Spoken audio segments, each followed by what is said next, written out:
ಆದಿಕಾಂಡ ಅಧ್ಯಾಯ 9. ದೇವರು ನೋಹನನ್ನು ಅವನ ಮಕ್ಕಳನ್ನು ಆಶೀರ್ವದಿಸಿ ಹೀಗೆಂದರು: ನೀವು ಅಭಿವೃದ್ಧಿಯಾಗಿ ಹೆಚ್ಚು ಮಕ್ಕಳನ್ನು ಪಡೆಯಿರಿ, ಭೂಲೋಕದಲ್ಲೆಲ್ಲ ಹರಡಿಕೊಳ್ಳಿ.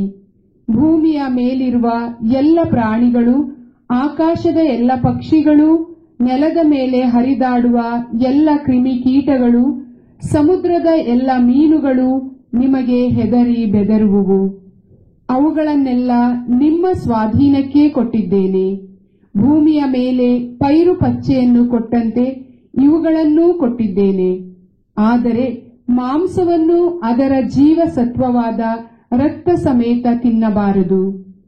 ನಿಮ್ಮ ರಕ್ತ ಸುರಿಸಿ ಪ್ರಾಣ ತೆಗೆಯುವವರಿಗೆ ಮುಯ್ಯಿ ತೀರಿಸುವೆನು. ಮೃಗವಾಗಿದ್ದರೆ ಅದಕ್ಕೂ, ಮನುಷ್ಯನಾಗಿದ್ದರೆ ಹತನಾದವನು ಅವನ ಸಹೋದರನಾದ್ದರಿಂದ ಅವನಿಗೂ ಮುಯ್ಯಿ ತೀರಿಸುವೆನು. ನಿರ್ಮಿಸಿಹರು ದೇವರು ತಮ್ಮ ಸ್ವರೂಪದಲ್ಲಿ ನರನನ್ನು. ಎಂತಲೇ ನರನನ್ನು ಕೊಲ್ಲುವವನು ನರನಿಂದಲೇ ಹತನಾಗುವನು. ನೀವು ಹೆಚ್ಚಿ ಅಭಿವೃದ್ಧಿಯಾಗಿರಿ, ನಿಮ್ಮ ಸಂಖ್ಯೆ ಬೆಳೆಯಲಿ ಭೂಮಿಯಲ್ಲಿ. ಇದಲ್ಲದೆ ದೇವರು ನೋಹನಿಗೂ ಅವನ ಮಕ್ಕಳಿಗೂ ಇಂತೆಂದು ಹೇಳಿದರು: ಕೇಳಿ, ನಾನು ನಿಮ್ಮನ್ನು, ನಿಮ್ಮ ಸಂತತಿಯವರನ್ನು, ನಿಮ್ಮ ಕೂಡ ನಾವೆಯಿಂದ ಹೊರಟು ಬಂದ ಪ್ರಾಣಿ, ಪಕ್ಷಿ, ಮೃಗಾದಿ ಸಕಲ ಭೂಜಂತುಗಳನ್ನೂ ಕುರಿತು ಒಂದು ಸ್ಥಿರ ಪ್ರತಿಜ್ಞೆಯನ್ನು ಮಾಡುತ್ತೇನೆ. ಆ ಪ್ರತಿಜ್ಞೆ ಏನೆಂದರೆ, ಇನ್ನು ಮೇಲೆ ನಾನು ಪ್ರಾಣಿಗಳನ್ನೆಲ್ಲ ಜಲಪ್ರಳಯದಿಂದ ನಾಶ ಮಾಡುವುದಿಲ್ಲ. ಇನ್ನು ಮುಂದೆ ಭೂಮಿಯನ್ನು ಹಾಳು ಮಾಡುವ ಪ್ರಳಯವು ಬರುವುದೇ ಇಲ್ಲ. ದೇವರು ಮತ್ತೆ ಹೇಳಿದ್ದೇನೆಂದರೆ, ನಾನು ನಿಮ್ಮನ್ನು, ನಿಮ್ಮ ಸಂಗಡವಿರುವ ಸಮಸ್ತ ಜೀವರಾಶಿಗಳನ್ನು ಕುರಿತು ತಲತಲಾಂತರಗಳಿಗೆ ಮಾಡುವ ಈ ಪ್ರತಿಜ್ಞೆಗೆ ಮೇಘಗಳಲ್ಲಿ ನಾನಿಟ್ಟಿರುವ ಮಳೆಬಿಲ್ಲೆ ಗುರುತು. ನನಗೂ ಭೂಪ್ರಾಣಿಗಳಿಗೂ ಆದ ಒಡಂಬಡಿಕೆಗೆ ಇದೇ ಕುರುಹು. ನಾನು ಜಗದ ಮೇಲೆ ಮೇಘಗಳನ್ನು ಕವಿಸುವಾಗ ಆ ಬಿಲ್ಲು ಮೇಘಗಳಲ್ಲಿ ಕಂಡುಬರುವುದು. ಆಗ ನಿಮ್ಮನ್ನು, ಎಲ್ಲ ಜೀವರಾಶಿಗಳನ್ನು ಕುರಿತು ನಾನು ಮಾಡಿದ ಪ್ರತಿಜ್ಞೆಯನ್ನು ನೆನೆಸಿಕೊಳ್ಳುತ್ತೇನೆ. ಇನ್ನು ಮುಂದೆ ಜಲ ಹೆಚ್ಚಿ ಭೂಪ್ರಾಣಿಗಳನ್ನೆಲ್ಲ ಹಾಳು ಮಾಡುವ ಪ್ರಳಯ ಬರುವುದಿಲ್ಲ. ಆ ಬಿಲ್ಲು ಮೇಘಗಳಲ್ಲಿ ಕಾಣಿಸುವಾಗ ನಾನು ಅದನ್ನು ನೋಡಿ ದೇವರಾದ ನನಗೂ ಭೂಮಿಯ ಮೇಲಿರುವ ಎಲ್ಲ ಜೀವಜಂತುಗಳಿಗೂ ಆದ ಶಾಶ್ವತ ಒಡಂಬಡಿಕೆಯನ್ನು ಜ್ಞಾಪಕ ಮಾಡಿಕೊಳ್ಳುತ್ತೇನೆ. ಇದು ಅಲ್ಲದೆ ದೇವರು ನೋಹನಿಗೆ, ನನಗೂ ಸಮಸ್ತ ಭೂಜೀವಿಗಳಿಗೂ ಆದ ಒಡಂಬಡಿಕೆಗೆ ಇದೇ ಗುರುತು ಎಂದು ಹೇಳಿದರು.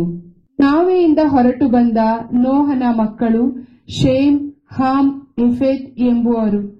ಜಗದಲ್ಲೆಲ್ಲ ಹರಡಿಕೊಂಡಿರುವ ಜನರು ನೋಹನ ಈ 3 ಮಕ್ಕಳಿಂದಲೇ ಉತ್ಪತ್ತಿಯಾದುದು. ನೋಹನು ವ್ಯವಸಾಯಗಾರ. ದ್ರಾಕ್ಷಿ ತೋಟ ಮಾಡುವುದನ್ನು ಪ್ರಾರಂಭಿಸಿದವನೂ ಅವನೇ. ಒಮ್ಮೆ ಅವನು ಕುಡಿದು ಅಮಲೇರಿ ಗುಡಾರದಲ್ಲಿ ಬೆತ್ತಲೆಯಾಗಿ ಬಿದ್ದಿದ್ದನು. ತನ್ನ ತಂದೆ ಬೆತ್ತಲೆಯಾಗಿರುವುದನ್ನು ಕಂಡ ಕಾನಾನನ ತಂದೆ ಹಾಮನು ಹೊರಗಿದ್ದ ಶೇಮ್, ಯೆಫೆತ್ ಸಹೋದರರಿಗೆ ತಿಳಿಸಿದನು.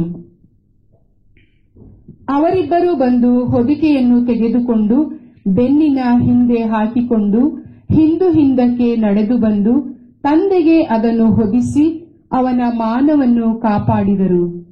ಅವರಿಬ್ಬರೂ ಹಿಮ್ಮುಖರಾಗಿ ಇದ್ದುದರಿಂದ ತಂದೆ ಬೆತ್ತಲೆಯಾಗಿದ್ದುದನ್ನು ನೋಡಲಿಲ್ಲ. ನೋಹನಿಗೆ ಅಮಲು ಇಳಿದ ಮೇಲೆ ತನ್ನ ಕಿರಿಯ ಮಗ ಮಾಡಿದ್ದು ತಿಳಿಯಿತು. ಆಗ ಅವನು ಹೀಗೆಂದನು: ಶಾಪ ತಟ್ಟಲಿ ಕಾನಾನಿಗೆ, ದಾಸನಾಗಲಿ ಅವನು ತನ್ನ ಸೋದರರಿಗೆ. ಸ್ತೋತ್ರ ಶೇಮನ ದೇವರಾದ ಸರ್ವೇಶ್ವರನಿಗೆ. ದಾಸನಾಗಲಿ ಕಾನಾನನು ಶೇಮನಿಗೆ. ಅಭಿವೃದ್ಧಿಯನ್ನು ನೀಡಲಿ ದೇವರು ಯೆಫೆತನಿಗೆ. ವಾಸವಾಗಿರಲವನು ಶೇಮನ ಗುಡಾರದೊಳಗೆ. ದಾಸನಾಗಿರಲಿ ಕಾನಾನನು ಯೆಫೆತನಿಗೆ. ಜಲಪ್ರಳಯ ಮುಗಿದ ಮೇಲೆ ನೋಹನು 350 ವರ್ಷ ಬದುಕಿದ್ದನು. ಸತ್ತಾಗ ಅವನಿಗೆ ಒಟ್ಟು 950 ವರ್ಷಗಳಾಗಿದ್ದವು. ಪ್ರಭುವಿನ ವಾಕ್ಯ.